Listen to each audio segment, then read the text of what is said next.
pertemukan semuanya oleh kemurahan Tuhan.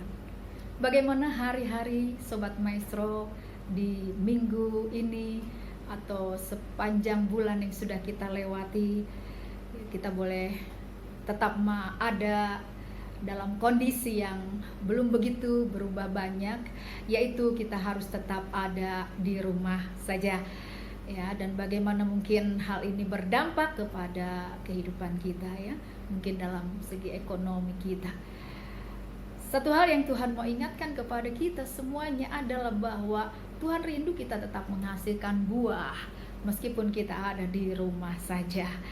Ya, kegiatan-kegiatan kita yang kemudian beralih sekarang ini ada di rumah, kita boleh terus kerjakan. Tuhan mau kita tetap produktif. Ya, Tuhan mau kita terus melakukan sesuatu. Ya, Tuhan mau kita menabur supaya kita dapat menuai, menghasilkan buah. Nah, kita mau melihat sebuah pengalaman bahwa menuai tidak ditentukan pada masa yang baik atau masa yang tidak baik.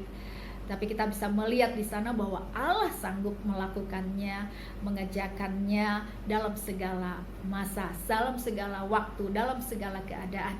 Mari kita melihat dalam Kejadian pasal 26, dalam ayat yang ke-12.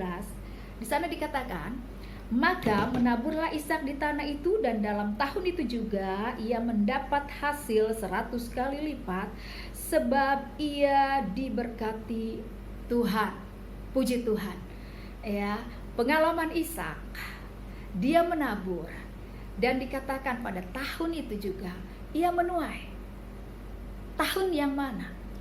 Kalau kita membaca kisahnya, maka tahun yang penuaian yang dialami oleh Ishak adalah tahun di mana pada masa itu sedang terjadi kelaparan, ya, sedang terjadi krisis, sedang terjadi kekeringan. Ya, satu hari yang sukar, satu masa yang sukar, satu masa yang sulit. Tetapi Ishak boleh menuai hasil. Bukan hal yang mustahil bahwa hal itu juga terjadi dalam kehidupan saudara dan saya, karena itulah yang Tuhan mau dalam hari-hari yang kita jalani. Nah, mari kita melihat apa yang boleh Ishak lakukan. Bagaimana dia memiliki dorongan untuk menabur. Kalau kita melihat pada saat kelaparan terjadi, maka Ishak berencana untuk ke Mesir. Tetapi kemudian Allah berbicara kepadanya untuk dia tidak berangkat ke Mesir. Ya, dia tetap di sana dan dia tinggal, dia mengikuti, dia mendengar tuntunan Tuhan dan dia mengikutinya. Inilah menjadi sebuah rahasia bagaimana Ishak sanggup menabur di masa yang sukar, di masa kelaparan, di masa yang sulit. Tuhan akan mengerjakan hal yang sama dalam kehidupan kita. Kita akan tetap bisa produktif, kita akan tetap bisa bekerja untuk menghasilkan.